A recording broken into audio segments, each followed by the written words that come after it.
देखोगे moment of inertia of a hollow sphere, hollow sphere का जो है मोमेंट ऑफ इनर्शिया क्या होगा, about the axis passing through its centre, है ना,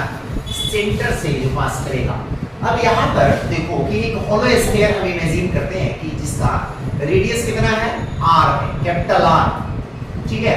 और इससे एक एक्सिस पास कर रहा है सेंटर से x o x डैश,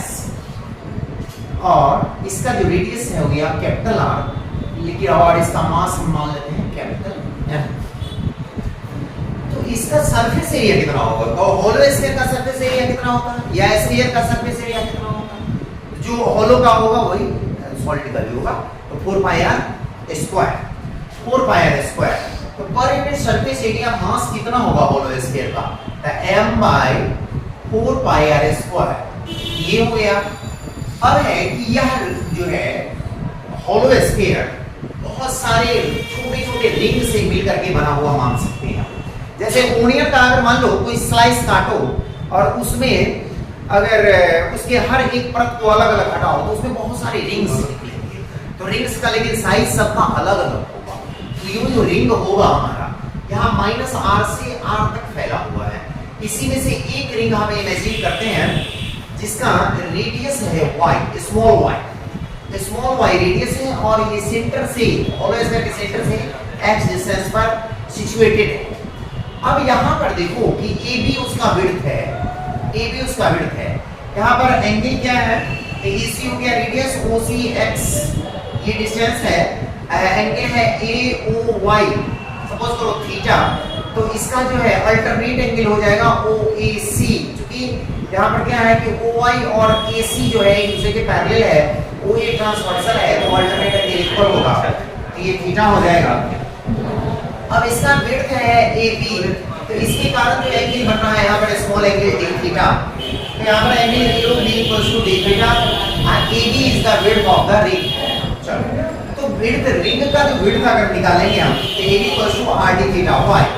क्योंकि होता क्या है थीटा होगा r by radius AB by r, तो AB हो जाएगा r d theta, r d theta. अब यहाँ पर है राइट एंगल ट्रायंगल AOC,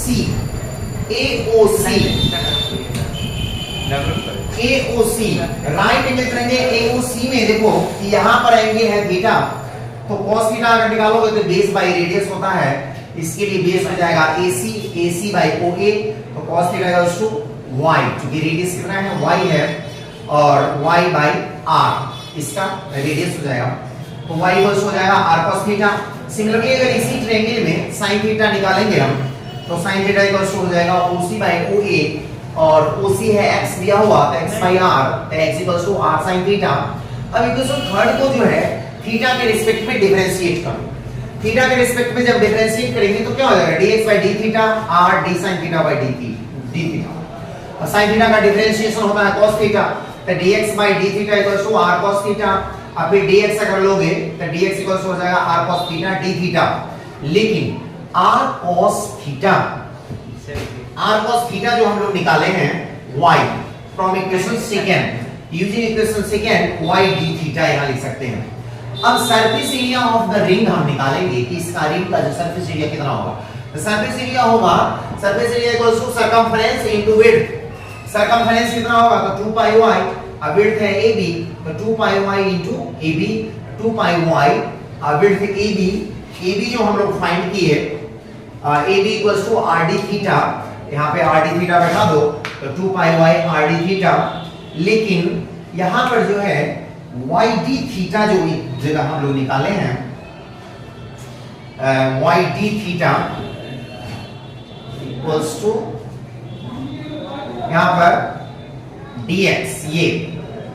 यहाँ इक्वेशन 4 में dx equals to yd theta, तो yd थीटा की जगह पर हम लिख देंगे dx, तो हमारा इक्वेशन आ जाएगा यहाँ पर surface area of the ring 2 pi r dx। अच्छा ये मालूम हो गया सरफेस एरिया, तो मास ऑफ द रिंग निकाल लेंगे हम, mass of the ring equals to per unit mass whole sphere का कितना है कितना, और सरफेस एरिया तो m by 4 pi r square into 2 pi r dx,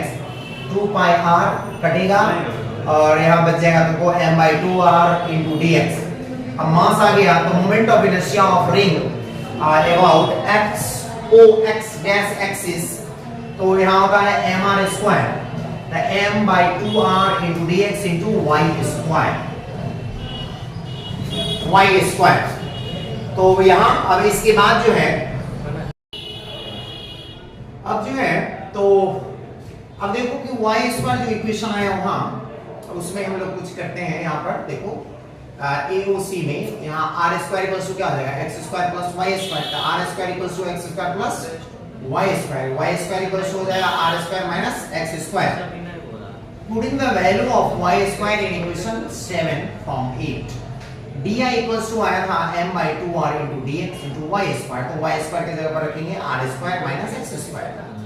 तो ये आ गया हमारा m by 2r r square x square into dx, equation 9। अब जो है एक स्मॉल रिंग का निकल गया, लेकिन रिंग जो है फैला हुआ है माइनस r से प्लस r तक, तो इंटीग्रेट करेंगे इस इक्वेशन को between the limit minus r to plus r, total moment of inertia of the hollow sphere about x o x dash axis is क्या हो जाएगा, तो इसका इंटीग्रेशन करेंगे, integration over D I, integration over minus r from minus r to plus r m by 2r r square minus x square dx। फिर इसको जब solve करो तो जो है ये मल्टीप्लाई हो जाएगा इधर, तो integration from minus r to r m by 2r r square dx minus integration from minus r to r m by 2r into x square dx। अब जब इसको सॉल्व करेंगे तो आ जाएगा m by 2 dx का x minus r to plus r m by 2r x square का x to y 3 minus r to plus r। अब यहाँ पर जो वैल्यू डालेंगे तो upper limit minus lower limit m r by 2 r minus minus r minus m by 2 r into 3 R square R cube minus minus R cube. जब इसको solve करो तो M R by 2 into 2r minus M by 6r into 2r Q.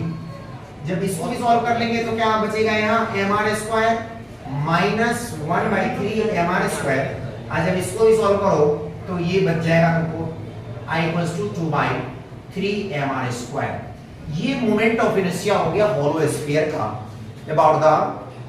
axis passing through its center, I equals to 2 by 3 m r square. Okay.